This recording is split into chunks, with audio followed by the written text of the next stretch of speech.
There is a scene in Season 3, Episode 1, Valor do Harris, that runs less than 3 minutes and contains almost no action. Just two siblings in a dark, stripped-down room, and one sentence that lands like a blade between the ribs. Cersei Lannister walks in expecting to find her brother broken, diminished, humiliated, stripped of his title as Hand of the King after the Battle of the Blackwater. She expects to stand over him. Why are you here? I wanted to see your face. Instead, Tyrion looks at her from a scarred, disfigured face and says, "The men who tried to kill me weren't my enemies." And something behind Cersei's eyes shifts. Not much. She is too controlled for much, but enough. She came to this room to watch her brother suffer. She leaves it knowing that he has evidence of a murder attempt she ordered, that he survived it, and that he chose to let her know he knows. This is not a scene about what is said. It is a scene about what that one sentence does to the most powerful woman in King's Landing the moment she hears it. The seat up. What Cersei walked into that room expecting. To understand exactly what Tyrion's sentence destroys, you have to understand precisely what Cersei Lannister believed when she walked through that door. She believed she had won on every front. We have officially launched our Discord server,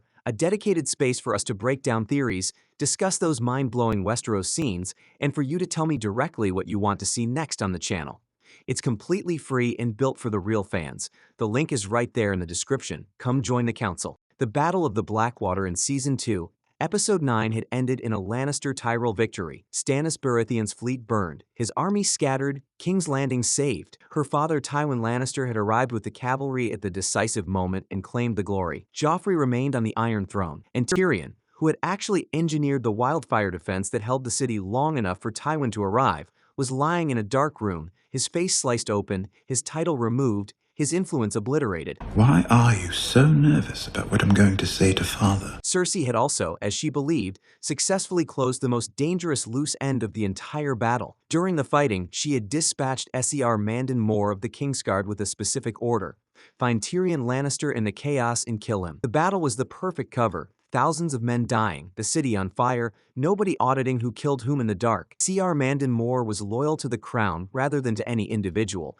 which made him the clean instrument a covert assassination required. He had followed Tyrion into the fighting and slashed his face. By any reasonable calculation, Tyrion should have been dead. He was not dead because his squire Podrick Payne drove a spear through Ser Mandon Moore's skull before he could finish the job. Podrick, a boy barely trained, who had no business surviving a battle, killed a Kingsguard knight to protect his lord, and Tyrion, face half destroyed, had survived. Cersei did not know how much Tyrion knew. She did not know whether he had recognized Moore in the moment of the attack, whether Podrick had told him anything afterward, whether the failed assassination had left any trail she needed to worry about. What she had calculated that Tyrion, wounded, powerless, humiliated, lying in a servant's room rather than his own chambers, was not in any position to threaten her. She went to visit him from a position of total security. That security is exactly what his sentence removes. When I rewatched this scene after going back through the full arc of Season 2, what struck me most was the physical staging. Cersei enters the room standing. Tyrion is lying down, bandaged, clearly in pain. The physical geometry of the scene is designed to put Cersei above him.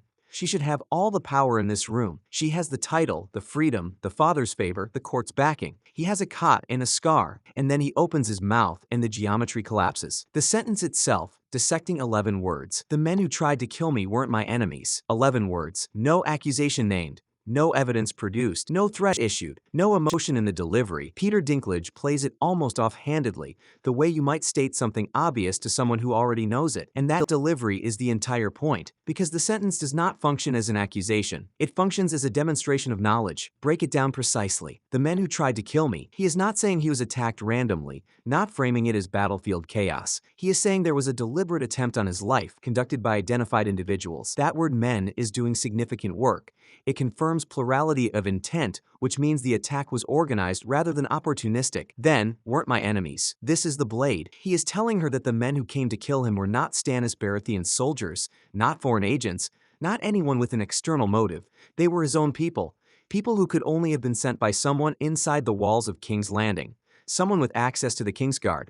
Someone with the authority to give Ser Mandon Moore an order. The sentence accuses Cersei without naming her. That is its structural genius. If Tyrion had said, "I know you sent Ser Mandon Moore to kill me," he would have been making a claim she could contest. deny, deflect, demand evidence for. By saying what he says instead, he forces her to do the math herself. He makes her confront her own guilt inside her own mind, in real time, while he watches her face. The accusation is not the sentence. The accusation is Cersei's recognition of what the sentence means, and Tyrion sees that recognition the moment it crosses her face. The more I analyzed this exchange, the more I realized it is the most efficient act of psychological warfare in the entire series. Tyrion achieves 3 things simultaneously with 11 words. First, he communicates that he has the information. She cannot pretend the attempt is a secret he does not know about. Second, he demonstrates that he is choosing not to deploy it publicly, at least not yet, which means he is holding it as leverage rather than burning it as accusation. Third, and most devastatingly, he signals that the power dynamic in this room is not what she walked in believing it was. She came to watch him be helpless. He is not helpless. He is armed with exactly 1 sentence, and it is enough. Cersei's response. Reading what she does not say. Cersei Lannister's response to the sentence is almost nothing, and that almost nothing is the most revealing moment of the scene. Lena Headey plays the beat with extraordinary control. There is a micro-pause, the briefest interruption of Cersei's composure, and then she recovers and continues the conversation. She does not confess. She does not deny. She does not demand clarification. She does not laugh it off as the raving of a wounded man. Any of those responses would have been a move. She makes no move. She absorbs the sentence and keeps going. That non-response is a confirmation. An innocent person hearing that sentence, genuinely confused about who was trying to kill their brother, would ask questions. They would push back. They would express alarm or outrage or concern. Cersei does none of these things because there is nothing to ask. She knows exactly which men. She knows they were not his enemies. She knows because she sent them. Her silence is the closest this scene comes to a confession, and both characters know it. What Cersei is doing in the pause.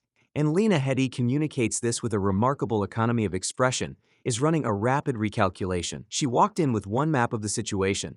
The sentence has just told her that map is wrong. She needs a new one fast while keeping the performance of composure intact. The questions she is answering for herself in that pause are, how much does he know? Does he have a witness? Is Podrick a liability? Can she have Podrick dealt with before this becomes a formal accusation? What does Tyrion actually want? Exposure or something he can trade? All of that is happening behind a face that is barely moving. It is one of Lena Headey's finest moments in the entire series, and it is performed almost entirely in stillness. After the pause, Cersei shifts the conversation. Not clumsily, not with visible panic, but with the practiced fluency of someone who has been managing dangerous conversations since childhood. She redirects to Tyrion's physical state, to the question of his recovery, to the surface texture of a sibling visit. She is executing a retreat without appearing to retreat. And Tyrion lets her, which is its own statement. He has delivered the sentence.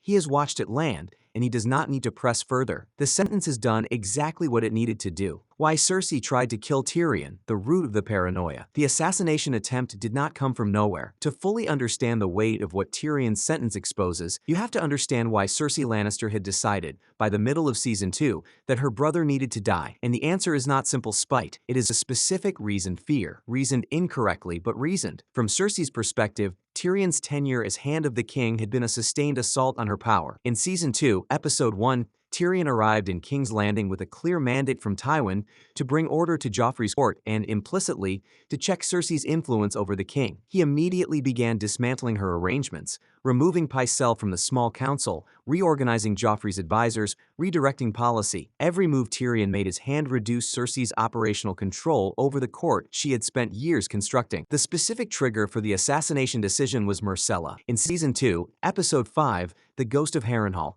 Tyrion had arranged, without Cersei's knowledge or consent, to send Myrcella Baratheon to Dorne as part of a marriage alliance with House Martell. When Cersei discovered this, when she realized that Tyrion had moved her daughter out of King's Landing and out of her reach without even telling her, her response was one of the rawest moments of maternal fury in the series. She told Tyrion, "I will hurt you for this. A day will come when you think you are safe and happy and your joy will turn to ashes in your mouth." This was not a figure of speech. It was a declaration of intent. The Battle of the Blackwater gave her the opportunity. In the chaos of a siege, a Kingsguard blade finding a specific lord in the dark was not an impossible logistics problem. It was almost elegant. Ser Mandon Moore was the instrument of choice precisely because his loyalty ran to the office of king rather than to individuals. He was not a man whose conscience would trouble him over the target. The attempt failed because of Podrick Payne, a factor Cersei had not calculated. And now, in Season 3, Episode 1, the man she tried to remove from the board is lying in a cot with a scar on his face, telling her quietly that he knows who sent the blade. The power of knowing without proving.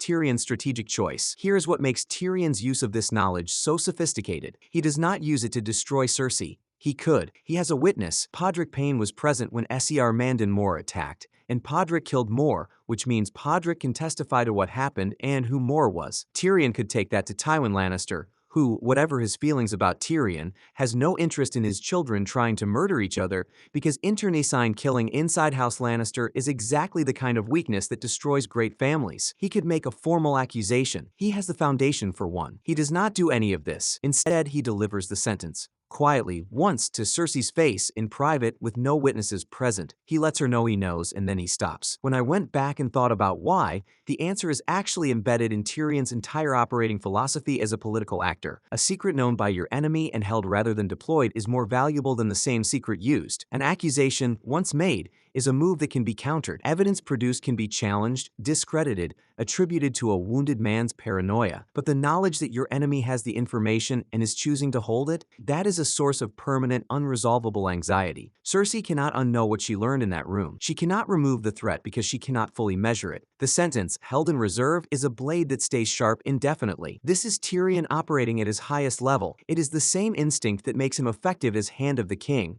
the understanding that information is not most powerful at the moment of its deployment, but at the moment your opponent realizes you have it. He does not need to threaten Cersei explicitly. The sentence is the threat. Her recognition of the sentence is the leverage. And every subsequent interaction they have, every council meeting, every family dinner, every exchange in Season 3 leading toward his arrest, takes place with this knowledge sitting between them like a loaded crossbow that neither of them acknowledges. The Lannister family structure, why this scene is the show's clearest X-ray. When I rewatched Season 3, Episode 1 in the context of everything the show does with House Lannister across 8 seasons, I kept coming back to one thought. This scene is the most honest depiction of what the Lannister family actually is. Not the gold, not the armor, not the famous phrase about paying debts. The truest thing about House Lannister is that its members are more dangerous to each other than any external enemy ever manages to be. The sentence in Season 3, Episode 1 is the earliest and cleanest signal of this trajectory. Cersei tried to kill Tyrion not because he was her enemy, but because he was her rival within the same house. Tyrion holds the information not because he wants to protect the family, but because it gives him leverage within a family that runs entirely on leverage. Two members of House Lannister, sitting in a room together, the most powerful family in Westeros, and they are each other's greatest threat. That is the rot. Not Stannis at the gates, not the Starks in the north. The Lannisters, eating themselves alive in a servant's room, while the city they just saved goes about its business outside the window. The show is also making a precise point about what family means in a system built entirely on power. Tywin Lannister built a dynasty on the principle that the family name was the only loyalty that mattered, that Lannisters protected Lannisters because the name required it. What Season 3, Episode 1 demonstrates is that this principle was always fiction. Cersei did not protect a Lannister. She tried to remove the Lannister who threatened her position. Tyrion did not report the attempt out of family loyalty. He held the information as personal insurance. They are not a family in this scene. They are two rival powers who happen to share a name, sitting in a room and performing the grammar of siblings while calculating each other's vulnerabilities.